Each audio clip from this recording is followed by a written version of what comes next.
मनोज जरांगे पाटील यांच्याबद्दल एक मोठी बातमी येते।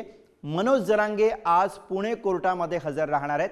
तारखांना हजर न राहिल्यामुळे कोर्टानं वॉरंट काढलेलं होतं। नाट्य निर्मात्याची फसवणूक केल्याप्रकरणी जरांगे पाटील यांच्यावरती खटला चालतो। तर 2013 मधले प्रकरण आहे ज्यामध्ये मनोज जरांगे पाटील यांच्यावरती खटला चालतो आहे। त्याचबरोबर आणखी काही आरोपी आहेत आणि त्यात आता मनोज जरांगे पाटील कोर्टामध्ये हजर राहणार आहेत। तर मनोज जरांगेंकडनं विधानसभा मतदारसंघांचा आढावा घेण्यात येतोय। पुण्यामधील समर्थांसोबत मनोज जरांगे यांनी बैठका घेतलेल्या आहेत। पुणे शहरामधील विधानसभा मतदारसंघांचा जरांगे पाटील यांनी आढावा घेतलाय। सगळे सोयरेची अंमलबजावणी न झाल्यानं जरांगे आक्रमक झालेले दिसत आहेत।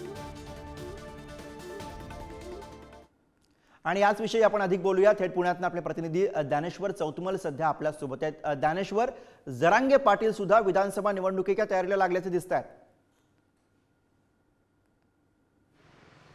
बरोबर आहे, मनोज जरांगे पाटील हे रात्री पुण्यामध्ये दाखल झालेले आहेत आणि आज ते पुणे कोर्टात हजर राहणार आहेत। एका नाट्य निर्मात्याच्या फसवणुकीचं प्रकरण आहे, त्या संदर्भानं ते वेळोवेळी कोर्टात हजर राहिले नव्हते म्हणून वॉरंट काढण्यात आला होता आणि आज जरांगे पाटील हे 11च्या सुमारास पुणे कोर्टामध्ये हजर राहतील। पण जेव्हा जरांगे पुण्यात आले तेव्हा पुण्यातल्या वेगवेगळ्या विधानसभा मतदारसंघांचा त्यांनी आढावा घेतला। या संदर्भातल्या बैठका देखील पुण्यात झाल्या।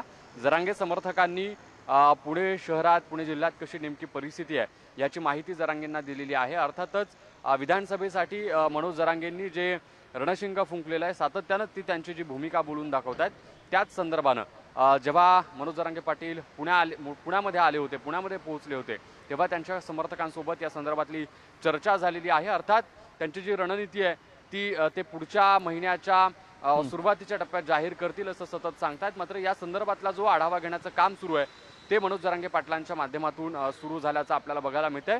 पुणे शहरातल्या जवळपास 8 वेगवेगळ्या विधानसभा मतदारसंघांबाबत या सगळ्या बैठकी बरोबर आहे। त्यामुळे आता जरांगे पाटील कशा पद्धतीने विधानसभा निवडणुकीमध्ये ऍक्टिव्ह होतात हे आपल्याला बघावं लागेल। धन्यवाद या सगळ्या सविस्तर माहितीसाठी। पुढे